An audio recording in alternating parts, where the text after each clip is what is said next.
Operation സിന്ദൂറിൽ തീവ്രവാദികൾക്കെതിരെയായിരുന്നു ഇന്ത്യയുടെ പോരാട്ടമെന്നും ഇതിൽ പാക് സൈന്യം ഇടപെടുകയാണ് ചെയ്തതെന്നും ഉന്നത സൈനിക ഉദ്യോഗസ്ഥർ. ഇന്ത്യ ആകാശ് സിസ്റ്റം അടക്കമുള്ളവ ഉപയോഗിച്ചു. നമ്മുടെ വ്യോമ പ്രതിരോധ സംവിധാനങ്ങൾ ആകാശത്ത് മതിൽ പോലെ പ്രവർത്തിച്ചുവെന്നും അതിനെ തകർക്കാൻ പാക് ആക്രമണങ്ങൾക്ക് കഴിഞ്ഞില്ലെന്നും സൈനിക ഉദ്യോഗസ്ഥർ പറഞ്ഞു.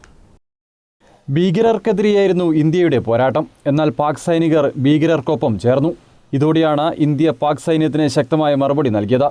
ഇന്ത്യ ആകാശ് സിസ്റ്റം അടക്കമുള്ളവ ഉപയോഗിച്ചു. പാകിസ്ഥാന്റെ ചൈനീസ് നിർമ്മിത മിസൈലുകൾ ലക്ഷ്യം കണ്ടില്ല. അവയുടെ അവശിഷ്ടം നമ്മുടെ കൈവശമുണ്ട്. തകർന്ന പാകിസ്ഥാൻ വിമാനങ്ങളുടെ ചിത്രങ്ങളും സൈന്യം പുറത്തുവിട്ടു. നമ്മുടെ വ്യോമ പ്രതിരോധ സംവിധാനങ്ങൾ ആകാശത്ത് മതിൽ പോലെ പ്രവർത്തിച്ചുവെന്നും അതിനെ തകർക്കാൻ പാക് ആക്രമണങ്ങൾക്ക് കഴിഞ്ഞില്ലെന്നും സൈനിക ഉദ്യോഗസ്ഥർ പറഞ്ഞു. ഇന്ത്യയുടെ വ്യോമ പ്രതിരോധ സംവിധാനം പാക് ലക്ഷ്യങ്ങൾ തകർത്തു. 3 സേനകളും ഒരുമിച്ചാണ് പാക് ആക്രമണത്തെ പ്രതിരോധിച്ചത്. ഇന്ത്യയെ ആക്രമിക്കാൻ ചൈനീസ് നിർമ്മിത PL-15 മിസൈൽ ഉപയോഗിച്ചതിന് തെളിവുകൾ കൈവശമുണ്ട്. എന്നാൽ PL-15 മിസൈലിനെ ലക്ഷ്യം കാണാനായില്ല. അതിനു മുമ്പേ ആക്രമിച്ച് തകർത്തു. ദീർഘദൂര മിസൈലുകൾ പാകിസ്ഥാൻ ഇന്ത്യക്കെതിരെ പ്രയോഗിച്ചു. മിസൈലുകളുടെ അവശിഷ്ടങ്ങളും സൈന്യം പുറത്തുവിട്ടു.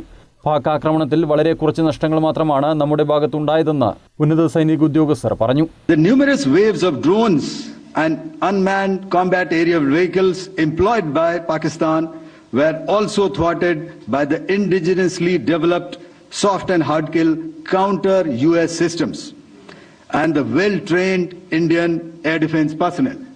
So with that, giving you an overview of how our air defense systems